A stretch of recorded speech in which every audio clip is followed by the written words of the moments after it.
there's a stigma around year 6 children having phonics problems and not being able to sound out, not being able to, and you kind of could see these children really like get into a shell, especially in like where year 6 is already intense enough as it is. You end up in a situation where you're having to be almost like a counselor. It's okay, everyone goes at their own pace, but also being like, it's fine, it's your own thing, and then having the teacher assistant, we'll just go off, we'll just do it, no problem.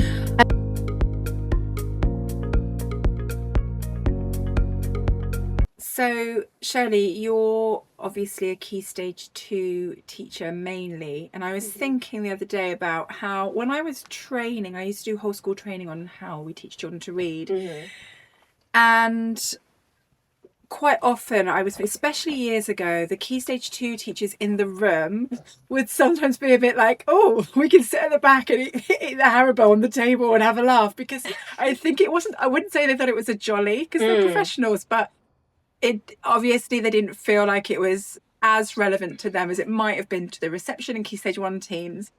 And then I always felt like as the training went on through the course of the day, you could see it sort of dawning on the Key Stage 2 teachers more and more that actually there are children that I can help in my class. There are children who match the profile of children that can't read. And I was just sort of wondering, from your experience working with Key Stage 2 as a teacher, in year 5 and 6, I mean, you must have come across children who, for one reason or another, had like never learned to read.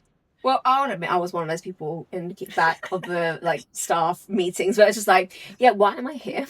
And then but then I used to be the bad one. I'd bring my books to mark because obviously I was that person. Familiar. And then you kind of earwig. You think, oh, actually, that actually might work for a child. And I have worked with children who are in year 5 and 6, which is like those really formative, like SATs years. Like I don't see year 6 as the only SAT year. It is throughout the whole Key Stage 2, but year 5 is where it begins to really amp up. And I came across children who were, you realise, oh my gosh, they are low level, like Key Stage 1 readers. But the problem is you don't have the time to be able to teach them phonics. Like that was such a big thing in my class. It was a big debate of, well, I can't just sit all 30 children and teach phonics just so then this one child gets it. So in my experience of using phonics in Key Stage 2, it was more of like an intervention. Yeah, right. It kind of became more of like, right, I'm not like experienced enough to be able to do this properly, nor do I see the benefit for like the wider class, but I do understand that I had a couple of children who needed some phonics, so it was more of an intervention. So what I had my teaching assistant to, I loved my teaching assistant. She was amazing. She was like, do you want me to go down to year 1 and just watch how they do it? I went, please go down to year 1 and just watch how they do it, and then just copy what they do. And then, the great thing is as well is that you don't have to reinvent the wheel.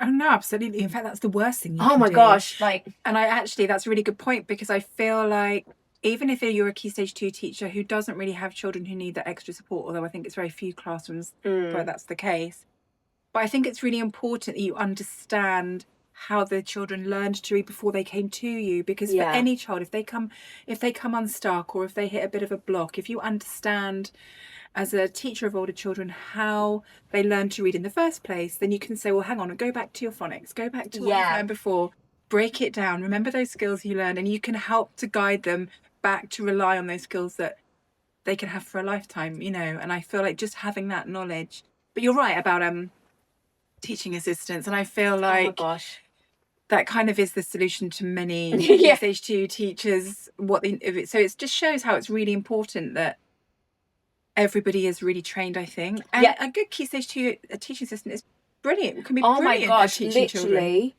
I've had some of the most amazing teaching assistants. Like, they have been my lifesavers. Like, because obviously you're at the front of the class. It's like the show. You're like the main show star. But a lot of the things did not happen without my teaching assistants. Like, I think that, like, I want to, like, the name becomes like Wendy. I remember working with this woman named Wendy. She was amazing. She was like, whatever you need, I'm here to help you. need help with phonics. Good old Wendy. Love Wendy. She's amazing. Shout out to Wendy. Like, literally, she would just be like, and she would know I would be working until like the late hours, and she'd be like, is there anything I could do to help take off a load? She was not even so much a teaching assistant as much as she was like a co-teacher to me at points, especially for those kids who were so far behind when it came to phonics, when it came to vocabulary. She would just pick them up and be like, it's okay, you're just going. And it was more, but I think the issue, especially when it came to like year 6, if you had phonics issues, the kids felt embarrassed, and you had to there's a stigma around year 6 children having phonics problems and not being able to sound out, not being able to, and you kind of could see these children really like get into a shell, especially in like where year 6 is already intense enough as it is. You end up in a situation where you're like, you're having to be almost like a counselor. It's okay. Yeah. Everyone goes at their own pace, but also being like, it's fine. It's your own thing. And then having the teacher assistant, we'll just go off. We'll just do it. No problem. I definitely came across, it's difficult if you're, especially in year 6 when you have got SATs coming up. And you've got those additional pressures. And I've definitely spoken to Key Stage 2 teachers when I've been training who've sort of said, when are we supposed to do this? You know, we've got to teach them acrostic poetry or whatever. Oh my gosh. Whatever they've got to teach. But then surely it's like, well, if they are not able to read a basic sentence, then acrostic poetry isn't where we need to start. No, 100%. We've got to go back to basics and try and do a fast track approach. Yeah, and that's what I used to do. So one of the things I used to do in the morning, where I remember when I had a head teacher say, you're going to put like these puzzles up on the screen. I'm thinking, my children don't need puzzles and stuff. There's children who need to do like basic phonics. So my, I would go in and be like checking on the like child. There's one particular child I think of who I just went, right, let's do 15 minutes before I take the register. Let's do a quick phonics check. Amazing. And just having that bit at the beginning of the day, no pressure. And the great thing is, because children kind of staggered in within those first 15 minutes, that child was the first one in. So you had like a soft start where children could come in and, you know, over a period of time, and 15 minutes. And it's like, he wasn't doing it in front of like everyone. He was just like, with me with him, but right, okay, let's check out your sounds. Just make sure you're okay. Check this if you read a sentence, and you just quietly practice it to me. We get on our day. And I think that's really key as well, what you're saying, actually, because, and it fits in with Mrs. Wordsmith and our whole approach, that little and often. 15 minutes a day is so much more powerful than an hour session once a week, which is exhausting, cognitive overload. And the child, I just don't think is going to get as much out of that than a quick 15 minutes a day, which is more manageable as well than finding that long slot. Yeah. I think is definitely the answer. I mean, thinking about those children, there's all different reasons, aren't there, why children might end up in year 5, in year 6, and they haven't learned to read. You know, they may be new to the country, new to English. They may have a genuine cognitive barrier to learning to read. Or, you know, they may have just slipped through the net, actually, and so many children just get missed. I think that's the thing, is that there's a lot of children who just get missed for that. You're always focusing so much on, like, your top echelons of children in your class, and they are, like, you've got to push them to be greater depth. But then you also have, like, your super-duper lows who, like, you know, right, there's a special need there. They are, like, EAL.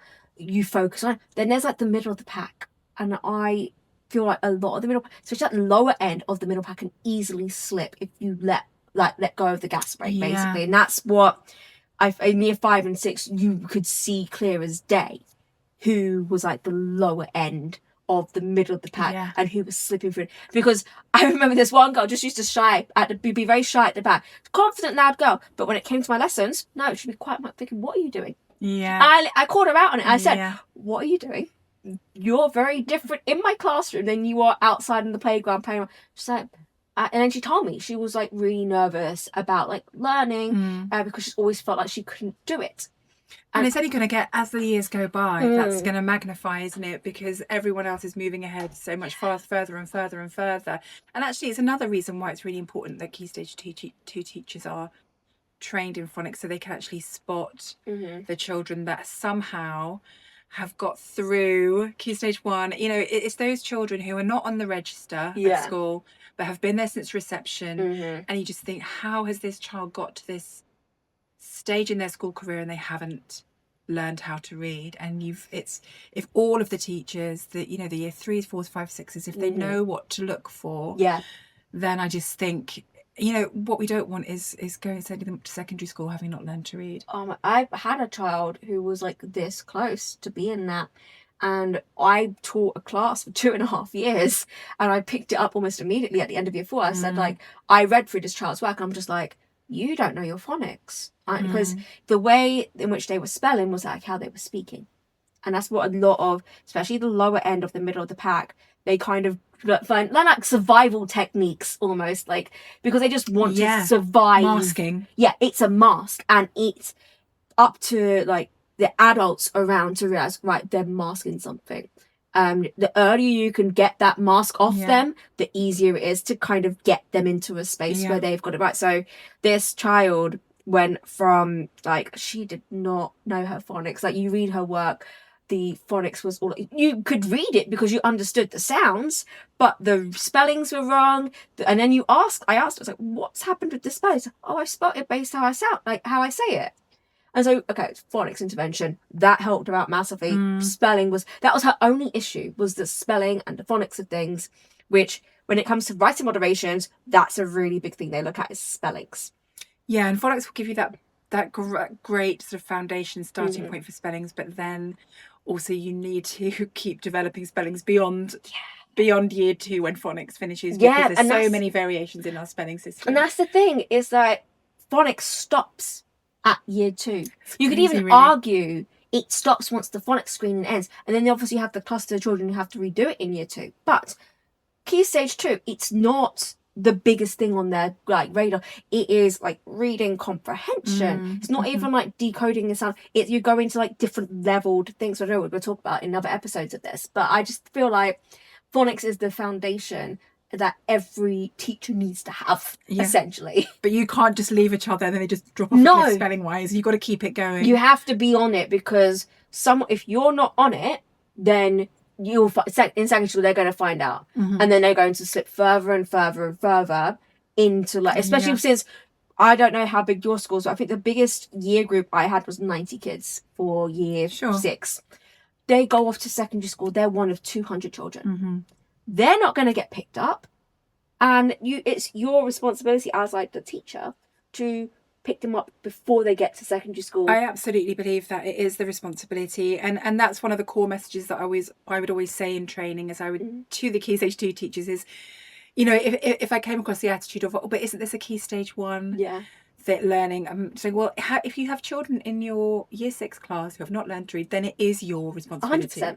It's a whole school's responsibility. And when I have trained in secondary schools, those secondary school teachers who are being trained in phonics, can you imagine what they're feeling? You know, they think they're there to teach Shakespeare, and they've got to teach children these really advanced sort of literacy skills that they, you know, and texts that they want children to be able to access, that are way beyond the reading level of many of the children. And for them, it's not really right that children are going up to secondary school and those teachers are having to learn how to teach reading. No. Obviously, like I say, there may be some children who are brand new to the country, or brand new to, or, you know, have been chronically absent, or there's all different reasons why children might be there. But it should be the absolute bare minimum of children that are going to secondary school that they know their phonics. That still need to learn how to read. So what you're essentially saying is that we need to make sure that the Key Stage 2 teachers are at the front of your seminars when it comes to phonics, rather than at the back. So you're going to be like, right, switch it around, put the Key Stage 2, the year 6s, you're not eating your Haribos in the back, we're going to have you at the front.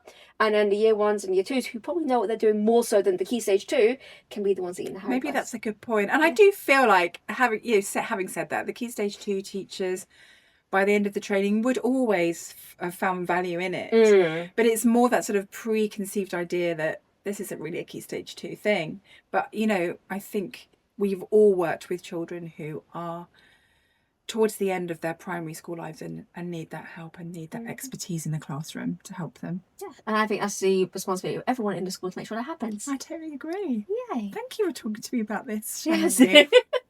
I fear now that I've now made all the year 6 teachers unhappy with me saying get to the front of the phonics. Well, you know, I'd be delighted to have year 6 teachers at the front. And quite often they get into it the most. Yeah. Yes. by the end they're sort of enjoying, because they don't ever get that experience of No. teaching something like that. So it's quite nice to get them involved. Brilliant.